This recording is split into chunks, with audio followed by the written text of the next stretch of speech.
Gawat, gara-gara Jokowi, pembalap MotoGP terancam tidak balapan di Mandalika. Ditulis oleh Manuel. Waduh, saya jadi khawatir ini. Jangan sampai gara-gara Joko Widodo, pembalap MotoGP internasional tidak mau balapan di Mandalika. Kita tahu, padahal sirkuit Mandalika ini adalah satu-satunya sirkuit bertaraf internasional yang dibangun di Indonesia oleh Presiden Joko Widodo dan rekan-rekan. Padahal tiket sudah habis dan ludes dibeli oleh para penonton dengan harga yang sangat mahal sebelum sirkuit itu dilintasi para pembalap MotoGP. Gak kayak Anies Baswedan Formula E belum jadi, anggaran sudah ludes. Tapi kenapa pembalap tidak mau balapan di Mandalika? Coba lihat saja NTB, Nusa Tenggara Barat, dengan segala keindahannya, bikin mager. Gile, satu pembalap sudah mulai posting di Twitter bahwa begitu nyamannya dia di Mandalika, dengan vitamin C dan juga vitamin D yang datang dari angin laut dan juga matahari tropis. Begitu indah dan begitu menyenangkan mereka bisa berjemur di sana. Yang lebih bagus dari NTB tidak banyak. Dan itu pun ada di Indonesia. Semua bisa menikmati dan dilayani dengan profesional. Pelayanan kepada para pembalap juga sangat baik dan mereka bisa begitu nyaman. Ada pembalap bahkan yang kelepok-kelepok posting di Instagram, Twitter, dan lain-lain menyatakan keindahan Indonesia. Semangat dari mulut ke mulut dari para pembalap itu tentu sangat memberikan pengaruh kepada rekan-rekan sejawatnya di dunia internasional.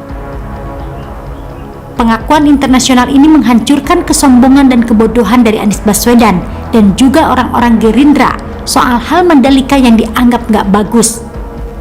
Orang-orang pendukung Anies ini taunya kebencian dan kebencian saja. Mereka gak bisa leyeh-leyeh sedikit. Kita melihat bagaimana Joko Widodo memastikan jajaran kementerian dan para bawahannya untuk bekerja dengan serius, memberikan dampak positif bagi dunia melalui Indonesia. Indonesia diurus oleh pemimpin yang benar, bukan pemimpin yang hanya jago bikin hambalang. Dibandingkan dengan pemimpin sebelumnya, Joko Widodo benar-benar mengedepankan keindonesiaan Indonesia. Gak kayak Soeharto yang mengeruk Indonesia dan sangat Jawa sentris. Joko Widodo adalah seorang penyihir yang benar-benar memikirkan kemajuan satu Indonesia. Keseluruhan Indonesia dipikirkan. Salah satunya adalah sirkuit internasional di Mandalika, Nusa Tenggara Barat. Sirkuit MotoGP dibangun dengan anggaran yang hemat, namun tidak main-main kualitasnya. Sekarang Mandalika menjadi objek dunia. Mandalika menjadi satu lagi tambahan saksi bisu soal kemajuan Indonesia di mata internasional. Beberapa torehan Indonesia di dunia internasional sebelum-sebelumnya juga sudah ada banyak. Jokowi jadi pemimpin G20, membuat pasar global kejang-kejang dengan larangan ekspor bahan baku. Joko Widodo juga jadi pemimpin yang bisa membangun citra Asia di Asian Games. Kemudian lanjut lagi di Mandalika.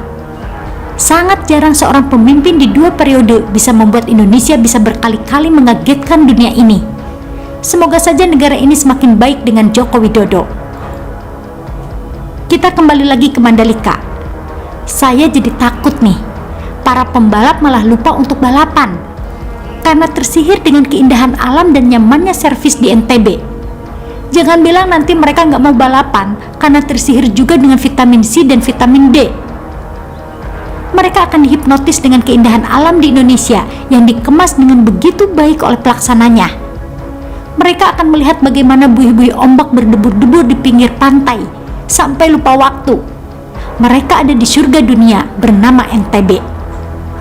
Namun saya sih nggak harap mereka lupa sama tugas utamanya ya, yakni melakukan balapan. Jangan sampai karena mulusnya jalanan di Mandalika International Circuit, mereka malah ketiduran.